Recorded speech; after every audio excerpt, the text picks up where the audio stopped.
Ia iai alofa tūnoa ma le file mo Iesu i le auso uma. Ua matua fia lava o tatou maua lenei mafutaga faatasi e ala i lenei semina faapitoa faevangelia e tautala ai e uiga i le afioga paia a le atua. O le ponei o le a tatou talanoa ai e uiga ni misiona o faautuuina o le misiona a le ekalesia. I o tatou olaga e tofu i tatou uma lava ma tiu te tau ave e ia tatou matawhai oi ma tatou ngaluenga. O la tatou tautinonga le ekalesia, o la tatou tautinonga ma o tatou tangata taito atasi. E ese uma o tatou tiuti, ma o se tasi o matawhai ei whai oi o lo ia i tatou, o le mea le e mawhai on tatou taua o se misiona. Na tuina mai ele atua ia i tatou se misiona e tala e tala le i le lalolangi atua, ma moli mau atu i tangata uma. Se ia o fesili atu se fesili. Pe o se ngaluenga whaingofi e le tala e ina o tala le, o le tali e le ai. O le tala e ina o tala le ele o se ngaluenga whaingofi, pe a whai o le a whaingofi e, o le atatou maua le whaitau miliona o tangata tālai, o lo o fola atu le upumoni o lo o iai nei. O le ama whai foi, o na mai el ngaluenga, ma ua uma o na toi a fio ma Yesu, ma o le fola atu le o le tala le, e le o se ngaluenga whaingofi, ma o le ngaluenga le ekalesia, e le o se ngaluenga whaingofi. O se ngaluenga e mana o mia aile nau ta inga o le whaatuatua, ma se a fianga moni ma le ali, ma e tatau o na avea i tātou ma waenga o le naha a fianga, o fofongia, o ni kerisiano. Ina ua whaawaina Yesu le kalesia kerisiano, sa lau i loa i lātou o so o le ala, o le ngoa lea o le kalesia kerisiano, o i lātou na muli le ala ma Yesu, ina ua a mata o na ilo, o na ia whaawaina le kalesia, na ia taua o urua i apostolo, sa avea maurua i whiwhi au, o urua i tai o kalesia fo, ma o Yesu nei, e pe o na iai le fionga le atua, ma tai o whai upasulu viva, whai mai la fionga le atua, o na whetalai atu le o ia te ilaha ua, ina ha muni mai ia te au, o te whaia o urua ma whaiwa i tangata. Ma e ule taha ua o le whi au na whetalai atu ai Yesu i o na so, na ia whetalai atu ai, muni mai ia te au, ma o te whaia o tau ma whaiwa i tangata. U soe matua whaafine pele, o e whaalongo i la fionga lea li o Yesu Keriso. O lea ua ia whai mai ia e tātou, o se lui tau tele, ma o le lui mō neia li, ia tuuto ato la tō wola i le se lau pasene, i le ngaluenga le tupu, ma lea li i o li. Ma o lea na whetalai atua Yesu, e tatauna e tu ua lau ngaluenga, o nisio i lātou o tangata whaiwhaiva, e tofu lava ma lātou ngaluenga, o isio ao la funga, ai ora to atelo i lātou, e maua lalo a lātou wa unga, o tangata matitiva i lātou, o tangata whaatau waa, ai sai ailo lātou mana o ngai pe o le afi, e a awa au pe whaape fea o na whailenga luenga le atua. O na whaatu langa i lea e le atua o lana e kalesia, ua wala awina. E le atua le neurua i tangata, e a awa au i le misiona. Sa avea i lātou matangata o le ekalesia iutaia, ai sa lātou le loa po le alea mea o le fulfula atu o le tala lei.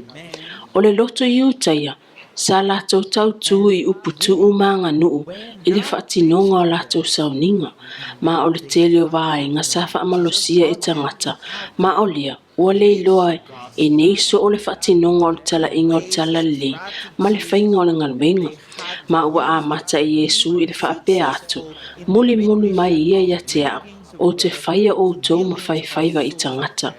Sa ia whai atu ia Peteru, ia kopo Ioane, o lea o tau whaiwhaiwa nei i tangata. Ma o ina, Na whaatulanga ina e le atua lana e kalesia, matui na atua e le atua le ingoa i le nei whaala potopotonga pa ia. Se manu e toi tu watu e le atua se isi ingoa, aina ia tu ina atu le ingoa o se upu e leni o lona winga o le e kalesia. O le nei ingoa na tui na mai e le atua, ma o lea ua tau mai e le atua ia i tātou. O le ala tātou misiona. Ina ua tātou tala noa e winga le tala e ina o le tala le. O se mea matu wa te le lava. Ai olo i ai whamatalanga tā ua i le misiona mawai. E ta tau on tātou whaia. O se e ka le sia. O le tala i ato o le tala le e whaavavau i tangata uma. O le anganga walo anga i le tusi o ngaluenga le apostolu. I tu lau e iwa parkarafa mua mua. Ua tau mai ia i tātou. O le e ka le sia, o le whaitalia le ale atua. E tō fia tangata mo le whaoratanga. Sa whaatulanga ina mo au nanga. Ma o lana misiona. O le avatu le o le tala le laulangi. Mai lava i le amatanga. O le fuafuanga le atua e ala ilana e ka le sia. O le aatangia mai iai le lalulangi. Lona ato atoanga. O lona lava ato atoa. O tangata le ka le sia. O ila ato ua ia wala au ina i fafo. Mai le pōri uli. I lona malama lama o fofonia. E ao na faali atu lona mamalu. Le au whaafonga pele, o le awhionga le atua, o lo tau mai ai i inei, na tui na atu i le eka le sia le tiu te tau ave, e momoli ai le whi au o le tala lei. Ua tau mai e le anganga walo anga ia i tātou, sa whaatulanga ina le eka le sia, e au au na atu. I se isi whaupunga, sa whaatulanga ina le eka le sia, e le i whaatulanga ina na o le ingoa, ai ia whaatino le ngaluenga, o le awatuina o le tala le i tangata I tu a inga ma atunu ma kontineta, e mana o mia, e le tala le lei o na o atu i nofoanga, e sili o na mamau, ai o le a le o mai le lalolang, pe a le whaataunu ina e le ka le sialo na wha moi moinga, e le o whaataunu ina na fuafuanga, o le avele o le whiau i tangata Ina ua whaataunu ina Yesu, o le ngaluenga o le wala au ina o lua ita o le kalesia. Ya Yesu, i le mātai o lua walu whai upe sulu iwa na ia whetalai ai. O le nei, ia o tau o atu e whai nu umalava maso. Ma papati so atu ia te ila atu i le sua foreta ma le atali, ma le anganga pa ia. O i nei, ua ia tau mai ai ia i tātou le misiona. O le ale misiona le e kalesia. O se tasio i lātou e whai maso. E le o se fufuanga lava le atua. O le atu mau pea le ngaluenga i lima o le tangata i toa tasi. O le fufuanga le atua, ia tātou whaia ni so o moni. E sauni ai isi tangata e wha wau le ngaluenga le atua. O te manatua se atu no olo i ai se uso e ngalue maa losi. O ia o se tangata ua tele anganga ua di liu mai ai. Ai ole ne yuso, na ia whaia se mea se matu ia, na tele i saunia isi e wha au le ngaluenga le atua. Ma ole ne yuso, satu mau pea i le taita inga, i lona o langa atua. Ma ina ua o mai le taimi e mana au mia ai e isi ona suitu langa ia te ia. Ele i tupu, ai sea, awana tele i saunia isi mo na ngaluenga le atua. Na whaia fo e mose i se taimi o lona o langa le nei mea se matu ia. Na ia whaia ai mea umana o ia. O se whaafita au li tele lea mō tātou taitai. Ona, o nisi taimi tātou te fia ai i ngaluenga, tātou te mana nao, e whai ele fina ngalo lea li. Ai tātou te le saunia isi, e whaau au le ngaluenga o le tala ina o le tala le. Ma tātou te le whaatuatua ina isi, e whaia ngaluenga, e pe on tātou whaia. Ma sa mātou whai atu, ele ai se au ngā o le ne uso, o le a o whaau au ai ni ngaluenga. o lea o te lē saunia ai isi ona latou te lē faia galuega e pei o a'u. Ae o uso pele, tai pele, misionari pele, mavasenga o faifea. E le mawhai on tātou mawhau whaapea. E tātou te le ola e whaavavau le nei lalulangi. A whai lava ele ia fio ma Yesu. E tatau on tātou saunia isi, a wao oe mao. O le a le ola i lava e whaavavau le nei lalulangi. O le isi mea e tatau ona whai, e whaatau no o le misiona Yesu, o le whai lea masoo. O le a lea mea e whai masoo, o le uinga o le upusoo, o le tamaititi a onga, na saunia e Yesu ni tamaiti a onga e sfurulua, ai o le tasi na whaalataina o ia, na toe fo i tua, ai o isi o loo whaawau pia le savalinga, ma o hao mai i le whai a onga, o le whai a onga o le tangata sirisini nei loa le lalolangi, o ia o lo tātou ali i mal whaaola o Yesu Keriso. O le tāpena ina lea o le auso, o le ao ina lea o ilato, i le whainga o le ngaluenga. E le o se fuafuanga le atua i totono le loto i whale o le ekalesia, o le iai pea se taitai mo le o langa atoa, o se te utupe mo le o langa atoa, e le ai, e le o se fuafuanga le a le atua. Sa o ngā lua i se fio, sa ngā lua i se tua whawhine, i le te utupe mo le silia i le lua se furu tau sanga. Ma sa o fesile le au uso. Pele o iai ea ni isi tangata e mawhai o na whaia lea ngaluenga. O na whato a sui lea. Ma o se whaamonianga. Awa, e le o se fuafuanga le atua mo tangata e to o tasi. Ia pū lea le ka le sia. Tātou te mana o mia e whai masoo. O la tātou ngaluenga o se e ka le sia. O le whaia lea o soo. E le na o se ngaluenga tā lai. Ai o se ngaluenga a tangata uma le ka le sia. E a o e le tasi tangata le isi. E whai le ngaluenga a le atua. O tangata fou e o mai mapapatiso e le ka le sia. E tatau ona sauni e whaawau le ngaluenga tā lai o tala le lei. O le to atele o isi. Satu ina ato lato wola mo le tala le lei. Ua mali liu. Ua lato vai. Ma o isi e mana o mia ona sui tūlanga o lato tūlanga. Ai o le ale mea e tupu ia i tātou, pe a whai tātou te le saunia isi tangata. O le ale mea e tupu e ka le sia, pe a whai tātou te le saunia isi mo le tala ingo le tala le. Nala ngona le apostolo o Paulo le nei a venga, na ia to i lalo ai, o le tiu te tau ave, le au usoi. O le tala ina tala le, o se tiu te tau ave, o le tala i atu o le tala le, o se avenga mamafa, o se avenga e pa umai, i o tatou tau au. Mana to i lalo ai Paulo le nei tiu te tau ave, mana ia whaapea mai le mua mokore ni to e iwa whai pasuru ono. Awa a whai o te fola tu tala le, e le se mea le o te mita ai, awa o le aisa o whai talia le nei mea. O i tā lofa fo ia te au, pe o le fola le tala le li. Pena ewa ai le awala na le tau lau e le apostolo o Paulo le avenga mamafa o tiu te tau ave. O le mamafa o le misiona, na ia whai mai ai, o le nei mana onga watu ina mai ia te au. Na tu ina mai e le atua ia te au le tiu te tau ave, o le misiona, le mamafa o le tau ave ina o anganga i vai o le sa tauro, ma ua tu ina atu fo e le atua le nei mamafa ia te oi.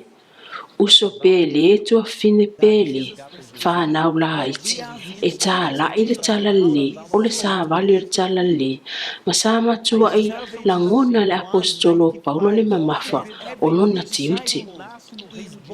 Ua o Paulo i se whai unga na ia whai mai ai, o i tā lofa ia te au. Pe o le whai le fola atu le tala le, o le nei lalulangi o se whai longa o se avenga mamafa. Pe a whai na tau mai le apostolo, ia i tātou le mea le a o ia i tātou. Pe a toia fio ma Yesu i ao le langi, ma le mana ma le mamalu tele. Ma ua le mawhai o na tu ina atu se anganga mo le malo le atua. Usoi, e maua e lo lato tiu te tau ave. Pe ale i loe se e kale sia le tau la inga o le tala le, ma le i loa le mafua anga o lona iai, o e kale sia, e le tali e ina tala le, e le ai, o e kale sia e le tala e ina tala le, e le ai se mafua anga e iai, e le mawhai ona tātou whaasao ina se tāla mo le ngaluenga o le tala inga o le tala le, e mana o mia fo i on tātou langona ina le mamafa o le tiu te tau ave sa iai le apostolo Paulo. O le anganga walo anga i le tusi Desire of Ages i tu lau e se lau walu iwa par kalawhanua. Ua tau mai ia i tātou, o so o moni umalawa ua whana nau mai i le maa lo le atua o se misionari. O le e inu le vai ola e avea mapuna o le ola.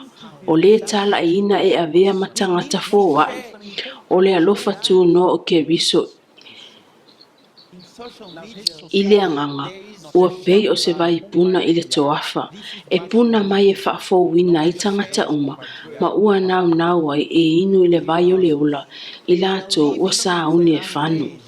Oka se matango fio le ne sa habari. O lo whaapea mai. O so o moni umalawa. Ua whana nau mai le maa lo le atua. E pei o le a. Tali. O le avea ai ma se misionari. Po o se tangata tālai. O tangata tali tonu, e le o iai se nau e tau awe tala lea li. O se tangata tali tonu o le ala tala tātu i se oti whaale anganga. O i lātou uma ua maua ina whaamonianga o le iloa ina o le fionga o le atua. E mana o mia o na iele nau ta inga tele, ina ia whaamala malama ina foi, le ala o isi. O le misiona sili le nere e ka le si a le atua, ma o le nei lalang, o le whaamala malama ina, o le ala o isi tangata, e whaeloa atu lātou te iloa, le whaaholo o Yesu Keriso. Fai mai le anga o walo anga o le vai puna i le toafa, o le nei lalangi o se toafa moni, o le nei lalangi o se pongi sa moni, i le lalangi, wana o na mawhai on tato wa ai le anga sala, pe tawa inga, o la le mama, li liu ese, o se ata leo le lalangi i ona po nei, ma i le ave ai ma se e kalesia, o le ale mea o le atatou whaia, o le ale mea o le a e whaia, o oe o se sui on maa lo le langa. O le fautuanga tu ina atu, o le whaasoa. Whaasoa le whi au i lungo fiso ta inga lau tele e pēl WhatsApp, Instagram, Facebook, ma whaasalo langa uma. E ye se whailonga po se icon e i lunga o alau whaasalo langa whaapea, o le share, po le whaasoa. O se whailonga e whailoa mai ei, o fia le vaenga e te whaasoa atu ai whamatalanga. Ai ta tauan tatou whaasoa atu sa vale o whaolatanga. E alofa Yesu i tanga sala. Ai nate ino i leanga sala. Ai e ta tau ona i loa e tangata. E alofa Yesu. Ai le mawhai ona whaalongo tangata i le saavani. Pe a le alu le e ka le sia ma awe le saavani o le tala le. Ua tato iai le vaenga muni o le tala whaasoro pito tangata o le atua. I le nei lalangi. I le tusi o whaalinga sulvalu wha ipumua mua. Ua tato maua e se valo anga tāua. Mo le taimi o le i unga o mea uma. Whai mai la fionga le atua. Ua mawai a mea uma. Ona o i loa atu leo le tasi a nge lolo o alu ifo i le langi. O ia te ia le pule sili. Ua malama le lalo langi i lona popula. Amen ne le au usoi. O inei, o lo o tau mai e le fionga le atua. Ia e tato, o tangata totoi o le atua. O le a ngelu le na. O le a wha a malama ina lalangi i le mamalo le atua. O le whiau lea le a ngelu o le wha aninga suru balu. E te tau ona i loa le lalolangi polo a inga le atua. Ma le wha atua ia Yesu. O le misiona lea le ka le sia. E le iloa le lalolangi tu la fono se fulu. E le o iloa le lalolangi le whea o le sa pati. O le wha mau wha ilonga lea le atua soifua. Ma o le misiona lea le toi tangata. Po o tangata to toi o le atua. Ua tātou taitonu o le Seventh Day Adventist Reform Movement Church. O i tātou o tangata o le angelu i le whaalinga sfuru walu. Ma o le nei tu, e te tau ona wha malama ina le lalolangi i le mana tele. O le wheau e te tau ona fola ina ma le mana. A whai o le atatou ave ina le wheau ma le loto tele. Vai, o le atatou tana noa i le winga i le aso to anai o le aso le alii. E le ai, u soe, e tatau ona tātou tāla ia le wheau, e au noa ma le fefe, e tatau ona i loe le lalolangi, o se wheau mamana le nei, o se wheau e te langona ai le fia, o se wheau e a fia i le o langa, o se wheau e whafangu ai a nganga o loo momoi, i la tō moe wha le a nganga. O te matua fia lava i le nei sa vale o le tala le lei, i le whaaninga sfuru walu. O le misiona sili lea, a tangata totoi o le ka le sia le atua.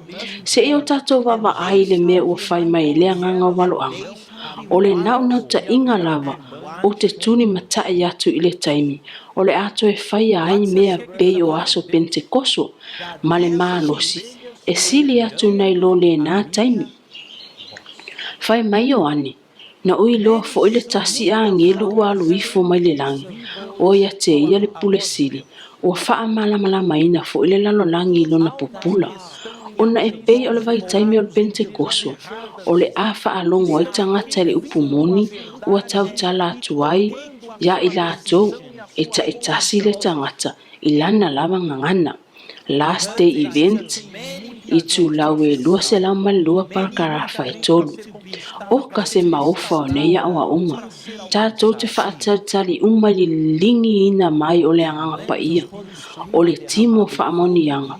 O le a whaamalama ina le lalolangi atoa. I le mamalu. Ai moa. E wha ofuina i le mana o le anganga pa ia. E tatau ona o avea nei ma se missionary. A whai e te manao e maua le mana o le anganga pa ia. E tatau foi ona avea o se missionary i aso nei. O le mana lea o le whiau. O le whai unga benga lea tua. O le a ia whaia i se mana sili atu. E sili atu nai lo le aso o le Pentekoso. E mawhai ona ofe sili o tia te oe. Pe ua mātou nau e maua le nei mana. Pe o tātou tatalo e lea tua ina ia fisosoani lana e ka lea sia e whaatau nuu lana misiona. Ma ia fio mai lea nganga pa ia male mana, male mamalu. Pe a tono lo tātou iai, ma lo tātou sa tauru, wha au penga ina. Ma wha pe atu e pe o tangata le taimi o noa, na wha atu ai e lo wali ilo na fio mai.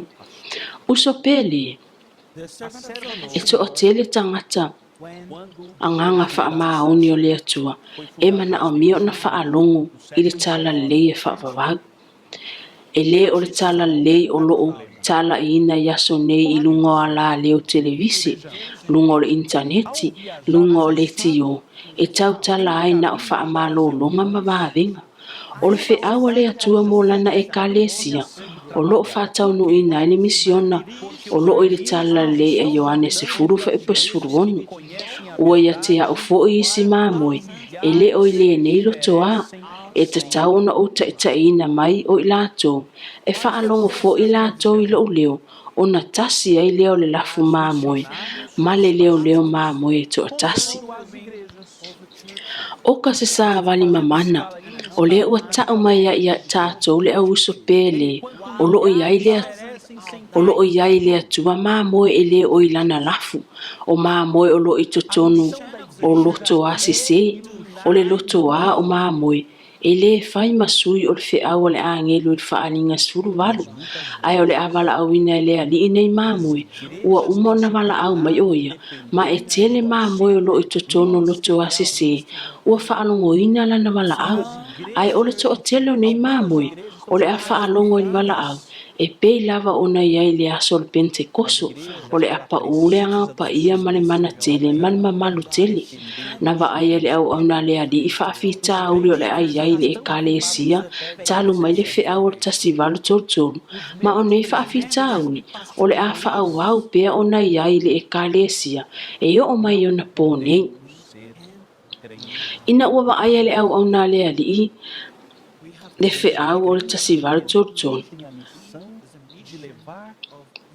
sa ia va ai pe o le ale tala inga i le tusi o le evangelism i tu lau e tolu balu tasi parakala falua fai mai a o malanga atu i le tu i saute i le ala i se fono tele sa o va ai lea a ai ma le a ai e le inga lue ina o le ale mea ua tupu o fai fe au o loo faafefefefe i lungo e kalesia o loo i loa le upumoni a o afe ma afe o loo fano ia ke viso uso peli e tu sai male anganga waloanga o le al faafita o le kalesia ele ai ai o le faafita o le e fai mai o loo si o mi ai le fale ai fai fe au i fale sa ai o loo to atele lava no foanga i le itala ia e le o le finagalo le atua e faalagolago e kalesia i galuega faifeau o le fuafuaga a le atua o le tatalaina e misionarium faifeau ni galuega fou ae e faigofie ona nofo filemu o loo galulue mafai se taumafaiga a faifeau ma e faapefea toʻafilemu uso e pele e loe o le finagalo lenā o le atua e finagalo le atua ia avea o e maʻu ona misionari moni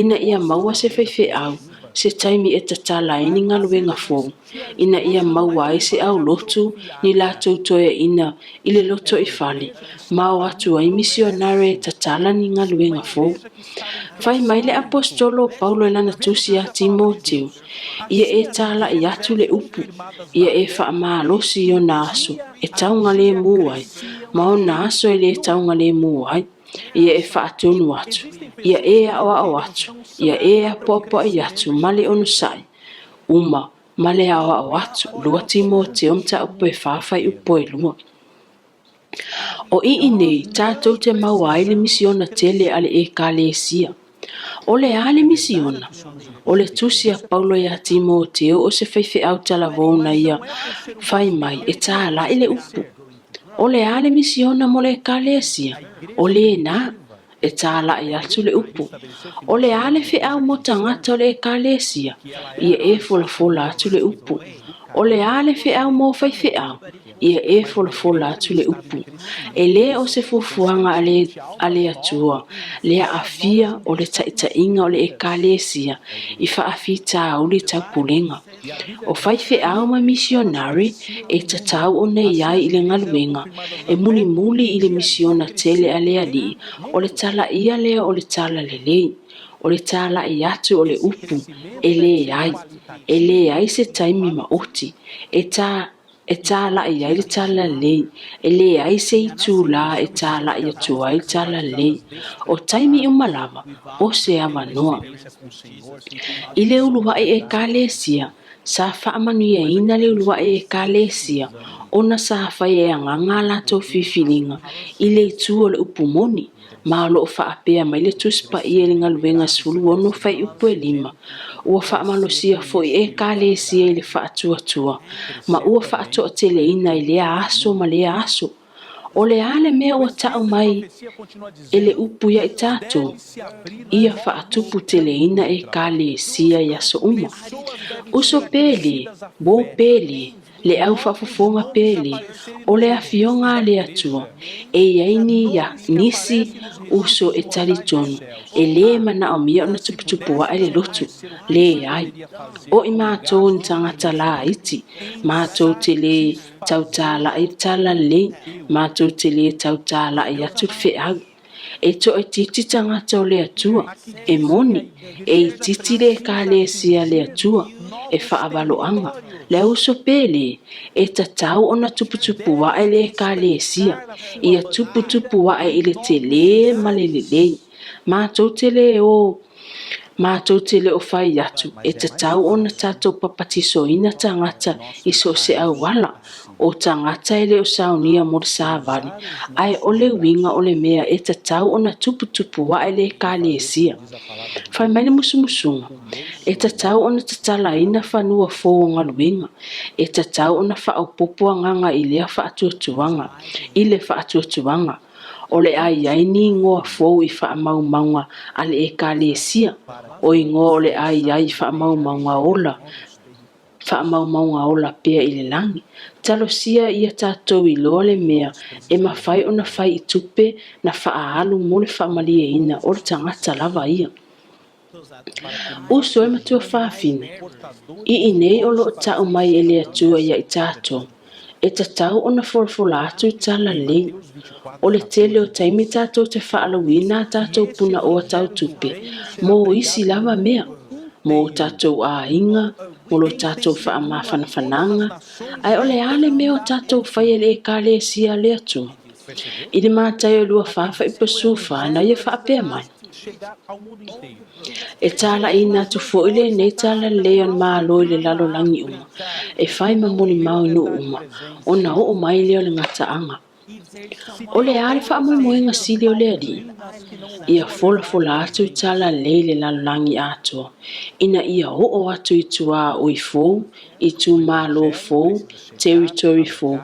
Ma o le a babe o na fio mai Yesu. Ia whaamanuia lea li ia te outou. Ia fua ina atu e lea tua ia te outou lea lo whatunoa. Ma ia fua ina atu e lea li ia te outou le mana o lea nganga pa ia. Ina ia vawe a fio mai Yesu. Ina ia mawhai e le kale sia o na whaatau no ina na misiona. Ma mawhai e o na abatu le tala le lei. Ia tu no uma. I tu a inga mga ngana uma. O la mo o nga mala o te talo lea. I le suafa o lo tato li o Yesu Keriso. Amen.